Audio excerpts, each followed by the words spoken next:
এবং এই মাদ্রাসা শিক্ষা বিগত 16-17 বছর যাবৎ জাতীয় বিশ্ববিদ্যালয়ের ভাইস চ্যান্সেলরের সাথে আমার কথা হয়েছে, দেখা হয়েছে।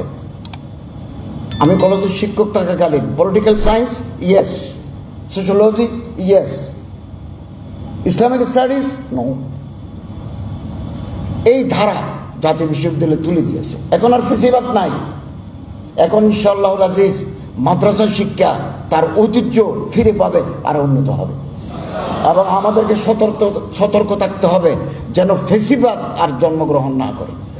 মাদ্রাসা শিক্ষার ত্রুটি যারা চেপে ধরতে চাইবে তাদের বিরুদ্ধে আমাদের আন্দোলন এবং সংগ্রাম চলবে।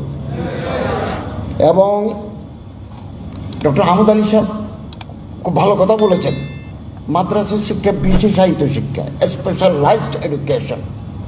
ডাক্তার বানানো, ইঞ্জিনিয়ার বানানো, আইটি স্পেশালিস্ট বানানোর জন্য তো প্রতিষ্ঠান আছে। এটাকে আধুনিক করতে করতে দেওয়ালের সাথে লাগাই দিছি আমরা, আর আধুনিকতা নয়। আপনাদের জানা আছে নিউ স্কিম নামে একটা মাদ্রাসা ছিল এই দেশে, নিউ স্কিম। এই মাদ্রাসা কোথায়?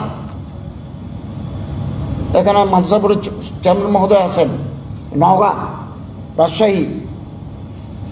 নওগাঁ হাই স্কুলের উপরে সিমেন্টের খুদায় লেখা আছে নওগাঁ হাই মাদ্রাসা। রাজশাহীতে লেখা আছে, I have seen my self, আমি দেখে এসেছি। রাজশাহী হাই মাদ্রাসা, ভিতরে 6 থেকে 10 পর্যন্ত স্কুল। ইতিহাসের ছাত্র হিসেবে আমার মনের ভিতরে সংখ্যা জাগে, হালিয়া পদ্ধতির মাদ্রাসাও একদিন বিলুপ্ত হয়ে যাবে। আধুনিক করতে করতে স্পেশালাইজেশন রাখতে হবে। মেডিকেল কলেজে পড়বো, মেডিকেল কলেজে রাষ্ট্রবিজ্ঞান পড়ায়, মেডিকেল কলেজ থেকে আইটি স্পেশালিস্ট হয়। টেকনোলজি ইউনিভার্সিটিতে, টেক্সটাইল ইউনিভার্সিটিতে কি মেডিকেল পড়ায়? মাদ্রাসা মাদ্রাসা, মাদ্রাসা মানে হুজুর, মাদ্রাসা মানে দাঁড়িয়ে, মাদ্রাসা মানে মৌলবী, মাদ্রাসা মানে টুপি।